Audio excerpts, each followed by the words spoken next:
नमस्कार, बहुत बहुत स्वागत। आप देख रहे हैं न्यूज़ 18 का डिजिटल प्लेटफॉर्म। मैं हूं आपके साथ ऋतु ज्ञानवानी। ईरान के नए सुप्रीम लीडर मुश्तबा खामेनेई को लेकर बड़ा खुलासा हुआ है।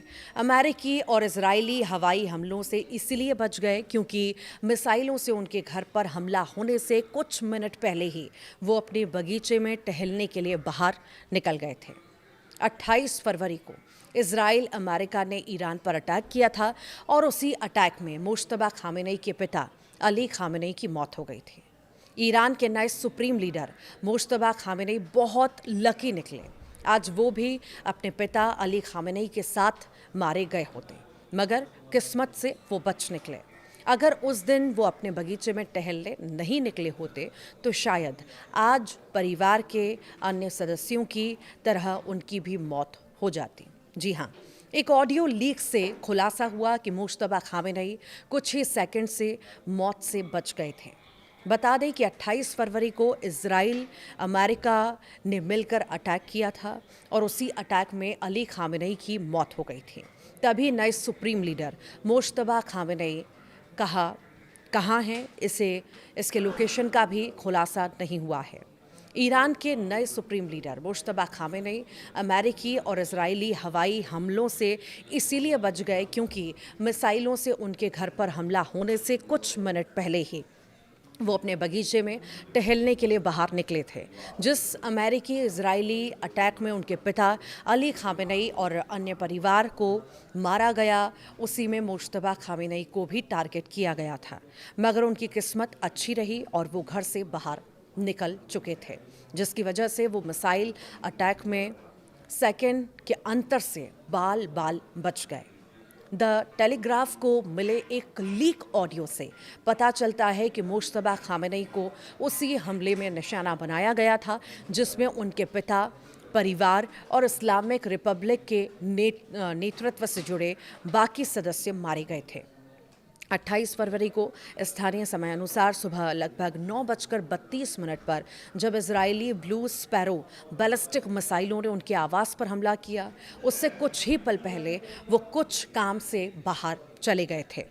कैसे आखिर खामेनेई की जान बची? तो देखिए, ईरान के पूर्व सुप्रीम लीडर अली खामेनेई के दफ्तर में प्रोटोकॉल प्रमुख मज़ाहिर हुसैनी ने वरिष्ठ मौलवियों और इस्लामिक रिवॉल्यूशनरी गार्ड कॉर्प्स के कमांडरों को संबोधित करते हुए जो भाषण दिया, उसमें पहली बार इस बात का विस्तृत ब्यौरा सामने आया कि जब सुप्रीम लीडर के परिसर पर उस दिन हमला हुआ तो उसके अंदर क्या क्या हुआ था।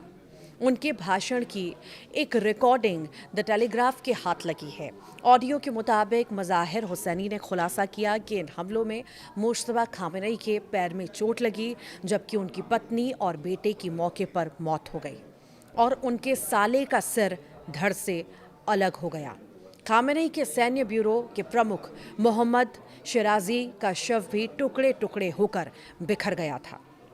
12 मार्च को तेहरान के गोलहक इलाके में हुई एक बैठक में हुसैनी ने बताया कि उनकी पहचान करने के लिए उनके शरीर का महज कुछ किलो मांस ही मिल पाया था। आखिर कहाँ रहते थे मुश्तबा खामेनेई? दरअसल मौजूदा supreme leader Mushtaba Khamenei Iran की राजधानी तेहरान में उसी परिसर में रहते थे जहां उनके पिता रहते थे, और इसी परिसर में एक धार्मिक सभागार भी था जहां अली खामेनेई भाषण दिया करते थे। साथ ही खामेनेई के अन्य बच्चों के घर भी इस परिसर में थे। 28 फरवरी को जब मिसाइलों ने परिसर पर हमला किया, उस समय अली खामेनेई और वरिष्ठ सुरक्षा अधिकारी एक बैठक के लिए वहां जमा हुए थे। उस अटैक में आखिर कौन कौन मरा और कैसे बची है मुश्तबा की जान? तो देखिए, इस हमले में आखिर मारे गए लोगों में IRGC प्रमुख मोहम्मद पाकपूर, ईरान के रक्षा मंत्री अजीज नासिर जादे और अली खामेनेई शामिल थे। हुसैनी ने ऑडियो रिकॉर्डिंग में कहा कि अल्लाह की यही इच्छा थी कि मुश्तबा किसी काम से आंगन में टहलने जाएं और फिर वापस लौटें। हुसैनी के मुताबिक मुश्तबा बाहर ही थे और ऊपर के मंजिल की ओर जा रहे थे, तभी इजराइल ने एक मिसाइल से इमारत पर हमला किया। इस अटैक में उनकी पत्नी उसी वक्त उनकी जान चली गई। मुश्तबा खामेनेई का हेल्थ अपडेट भी आपको दे देते हैं। तो हुसैनी की माने तो मुश्तबा खामेनेई को केवल पैर में मामूली चोट लगी है अल्लाह का शुक्र है कि उन पर बस थोड़ी धूल और मलबा गिरा, लेकिन वे पूरी तरह से सुरक्षित बाहर निकल गए।